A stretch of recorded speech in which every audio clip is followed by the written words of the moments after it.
Welcome to our channel Pullapanthula Rammurthy world teacher.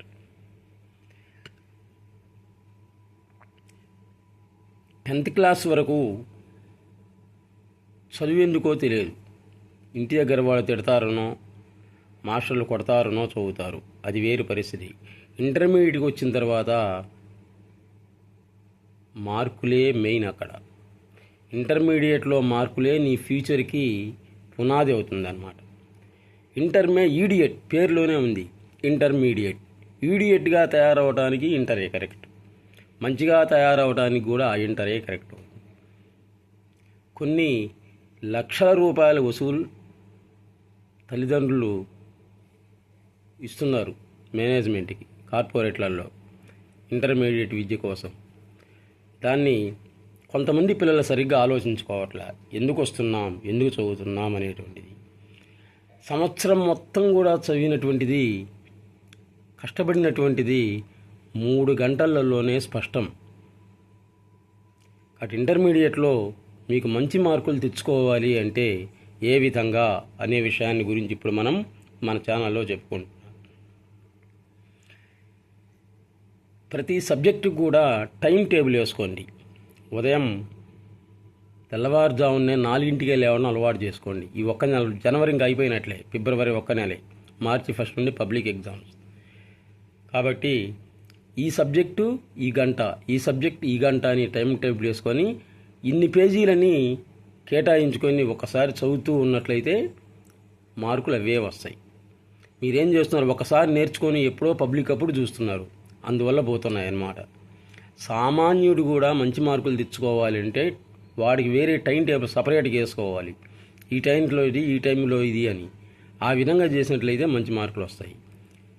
సంస్కృతంలో ఇంటర్మీడియట్లో సంస్కృతం కీలకమైనటువంటిది. దాంట్లో 98-99 మార్కులు వస్తేనే మిగిలినటువంటి వాటిల్లో తక్కువ వచ్చినా కానీ మీకు స్కోరింగ్లో కలిసిపోతుంది. ఫస్ట్ ఇయర్ వాళ్ళకి వచ్చేసరికి రోమన్ నెంబర్లు మొత్తం 16 ఉండేది. అందులో మీరు పేపర్ తీసుకోగానే రోమన్ నెంబర్ 1 రాయాలి. ఏకస్య శ్లోకస్య భావం లిఖత అని అడుగుతాడు. పూరయిత్వా భావం లిఖత, మొదటి పదం చివరి పదం. సుభాషితాలు అనేటువంటి దాంట్లో 6 ఉన్నాయి. అలాగే నీతి శ్లోకాలలో 6 ఉన్నాయి. మొదటి శ్లోకం సుభాషితాలు 6 ఒకటి ఉంటుంది, రెండవది నీతి శ్లోకాలలో. మీ ఇష్టం, 6 నేర్చుకున్నా ఈ 6 నేర్చుకున్నా పర్వాలేదు, ఒకటి రాయాలి. కవి పరిచయ ముందు రాయాలి. కవి పేరు, పాఠం పేరు, మూల గ్రంథం సంస్కృతంలో హిందీ అక్షరాలతో రాయాలి. తర్వాత శ్లోక పూరణం, స్పెల్లింగ్ మిస్టేక్స్ లేకుండా శ్లోకాన్ని పూర్తి చేయాలి. తర్వాత భావ, దాని భావం ఇంగ్లీష్ మీడియంలో అయినా రాసుకోవచ్చు, తెలుగులో అయినా రాసుకోవచ్చు. తర్వాత రోమన్ నెంబర్ 2 వచ్చేసరికి పద్యభాగంలో వ్యాసం 2 ఇస్తాడు, ఆ రెండిట్లో కూడా ఒకటి రాయాలి. ఆ ఎస్ఏ రాసేటప్పుడు కవి పరిచయం సాంస్క్రిట్లో రాయడం నేర్చుకోండి. తర్వాత సైడ్ హెడ్డింగ్ సాంస్క్రిట్లో రావాలి. మీరు ఇంగ్లీష్లో రాసినా తెలుగులో రాసినా కానీ మధ్యలో సంస్కృతం వాక్యాలు ఎక్కువగా రావాలి. ఫస్ట్ ఇయర్ వాళ్ళకైనట్లయితే ప్రతి లెసన్లో కూడా 4 సందర్భ వాక్యాలు, 4 1 మార్కు, 4 2 మార్క్స్ ఉన్నాయి. అవి రాస్తే చాలు. మీరు సందర్భ వాక్యం రాసి దాని భావం కూడా రాస్తే సంస్కృత వాక్యాలు పెరుగుతాయన్నమాట. ఆ విధంగా ఉంటే మీకు 6 మార్కులు, 5.5 మార్కులు పడతాయి. రోమన్ నెంబర్ 3 గద్య భాగం సేమ్ అదే పరిస్థితి.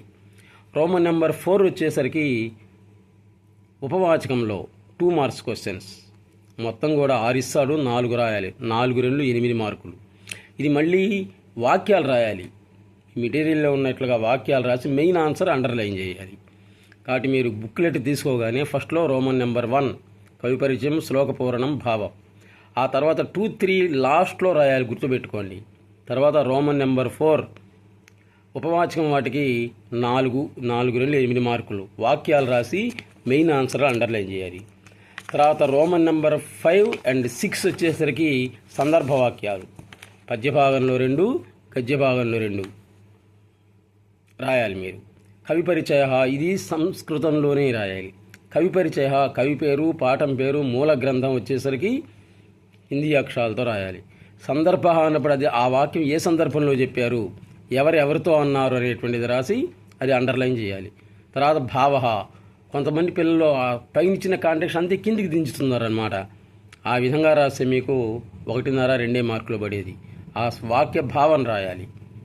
ఆ విధంగా రాస్తే 3కి 3 అంటే 6 6 12కి 12 మార్కులు పడతాయి. తర్వాత వచ్చేసరికి 7 8 వచ్చేసరికి 2 మార్క్స్ క్వశ్చన్స్. ఇవి కూడా అంతే, వాక్యాలు రాసి మెయిన్ ఆన్సర్ అండర్లైన్ చేయాలి. 9 వచ్చేసరికి లేఖ, పత్రలేఖనం అని అడుగుతాడు. పుస్తక ప్రేషణ విషయ పత్రం 1, జ్వరార్థస్య 2, విరామగ్రహణాయ.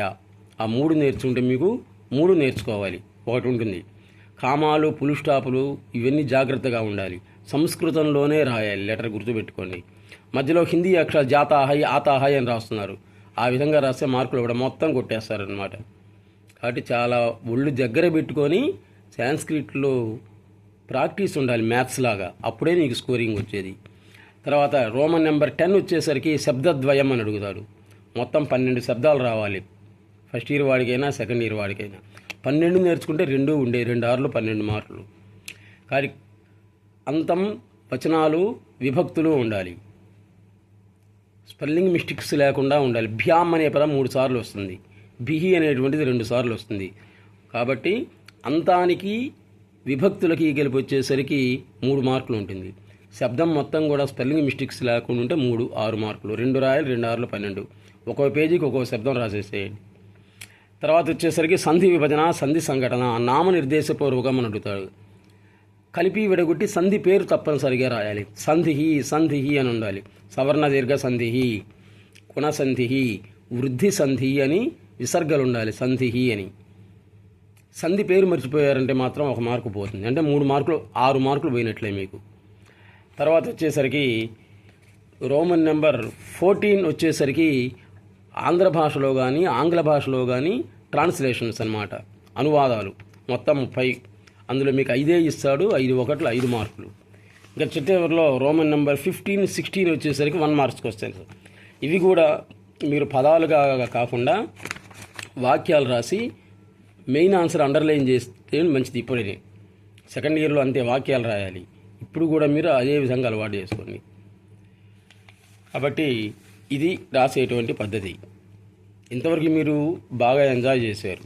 ఇంకా సంక్రాంతి సెలవులు అయిపోయాయి. ఈ 1 నెల రోజులు మీరు బాగా కష్టపడ్డా కానీ మీరు అనుకున్నటువంటి మార్కులు తెచ్చుకోవచ్చు. టైం టేబుల్ వేసుకోండి, ఈ టైంలో ఇది, ఈ టైంలో ఇది అని. ఉదయం లేవగానే 1 అరగంట చాలు సంస్కృతానికి, మొత్తం ఒక్కసారి చదవటానికి. తర్వాత English, maths, physics, chemistry, botany, zoology, ఆ రకంగా ప్రతి దానికి కూడా మీరు టైం టేబుల్ వేసుకొని ఒక్కో సబ్జెక్ట్ గంట సేపు చదివినట్లే మీరు అనుకున్నటువంటి మార్కుల్ని సాధించడానికి ఆస్కారం ఉంటుంది. మొట్టమొదటిది వచ్చేసరికి దశరథ పశ్చాత్తాపం. యుక్త వయసులో చేసినటువంటి పాపాలైనా పుణ్యాలైనా కానీ వృద్ధాప్యంలో మానవుడు అనుభవిస్తాడు అనటానికి వాల్మీకి రాసినటువంటి రామాయణమే కారణం.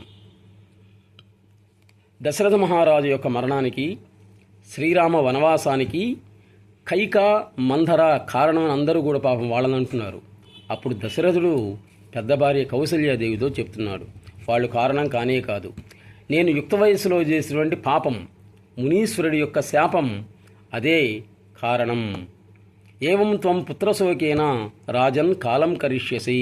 ఈ వృద్ధాప్యంలో నన్ను ఏ విధంగా అయితే బాధ పెట్టావో, నాకు నా పుత్రుణ్ణి దూరం చేసి నా బాధకు నువ్వు కారణమవుతున్నావో, నీకు కూడా వృద్ధాప్యం వచ్చిన తర్వాత నీ కొడుకు దూరమై నువ్వు కూడా మరణిస్తావు అని శపించాడు మునీశ్వరుడు. ఆ మునిశాపం అని చెప్తాడనమాట.